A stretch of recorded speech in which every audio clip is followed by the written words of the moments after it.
So please help me to welcome Ellen and Nevena.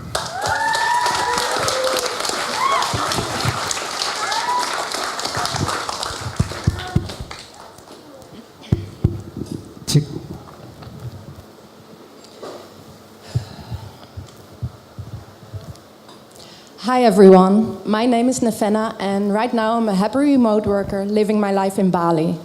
But it hasn't always been like that, because when I was 15 years old, I became sick. I suffered from ME, also known as fibromyalgia.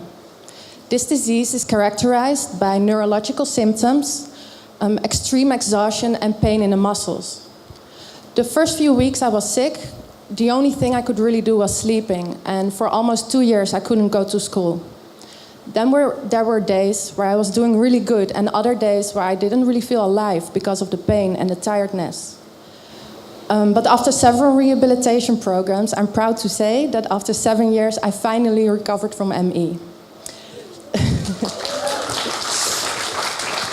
But being sick at a really young age was really difficult, and I never really talked about it in the wide open until now. So it makes me feel very vulnerable doing it, but I hope that by sharing my story, I can create awareness about the fact that people can be judgmental. Yes, so my name is Ellen, and I'm currently doing an internship in an awesome co-working space called Hubud.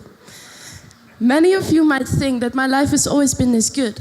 I'm young, I'm happy, and I'm doing something really good for my own future. But what a lot of you might not see is my past. I've had a bacterial meningitis at the age of 16. This is a bacterial infection of the meninges around your brain, and being in this situation is actually very dangerous. I've looked death in the eyes. After this, I had to recover for around 7 years from a brain that was just simply not functioning. Going through a lot of emotional and physical setbacks, I can now say that I'm fully recovered and I'm happy to live my life again. So, Nevena and I, we shared a story, and we came to the understanding that we actually share a lot of mutual feelings. And one of those feelings is to be judged. And with being judged, a lot of other feelings actually also occur, which is what we want to talk about today. The first one is...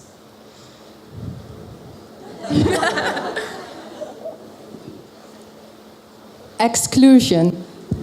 For 2 weeks, I had not been in school. When I could finally go to school again, I was so happy to see all my friends again. And for 5 minutes, they asked me how I was doing. But maybe not even for 5 minutes. They barely even looked at me. And this made me feel excluded. Loneliness. A part of my family with whom I used to be very close, at one point I didn't hear anything from them anymore.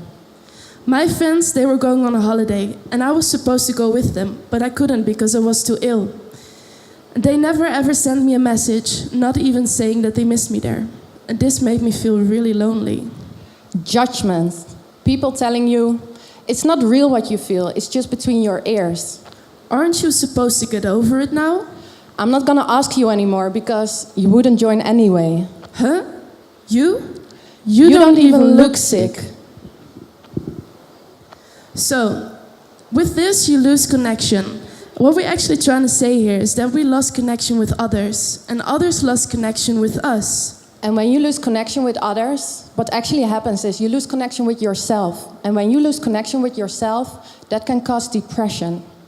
Because one of the core needs as human beings is to be seen.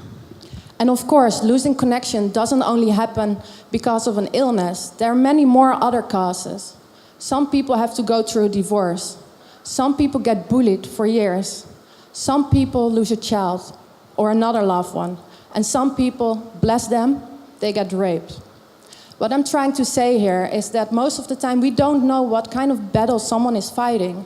And imagine the story that you're judging is actually the story of someone that you love, like your mother or your brother. Do you think you would judge them in the same way? Or do you actually think you will judge them in a different way, just because you already have a really close connection to this person? Right now, I want to ask you to close your eyes in a minute. I want to invite you to think about a moment that you have been judged. Really dive deep into the feeling of this moment. Really visualize this moment again. We will tell you as well when you can open your eyes again. But for now, I invite you to close your eyes.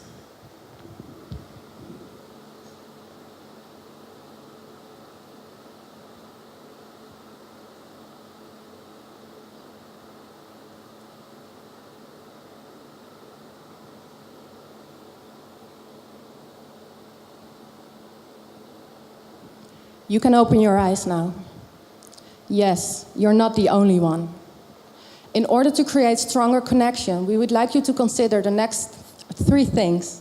First, try to make it a habit to ask 3 more questions about someone else's thoughts, because most of the time we don't know what someone else is thinking.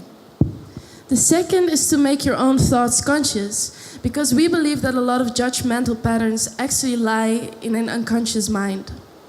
The third one is to listen to someone's words. Listen to someone's story instead of only listening to someone to provide them with your own answer. So these pictures are me and Nevena at our worst point of being ill. And besides the wheelchair that Nevena is in, you might not see that we're ill, or you definitely do not see that we're ill. So whether this is me or Ellen or you, we all have our own feelings, our own thoughts and our own perspectives. But that shouldn't mean that we shouldn't consider each other's perspectives. And coming back to our story now, we are finally happy to say that we are happy and healthy again. But after going through a lot of judgment, it made us more empathetic and aware of the fact that people can struggle without it being obvious. Yes, so we invite you now to look at your neighbor and say the following sentence, which is, I have empathy for whatever you have been through.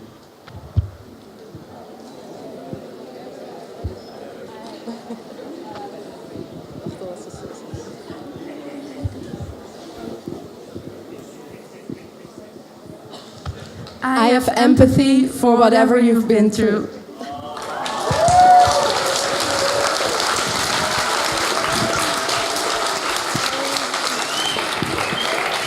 Thank you. Thank you.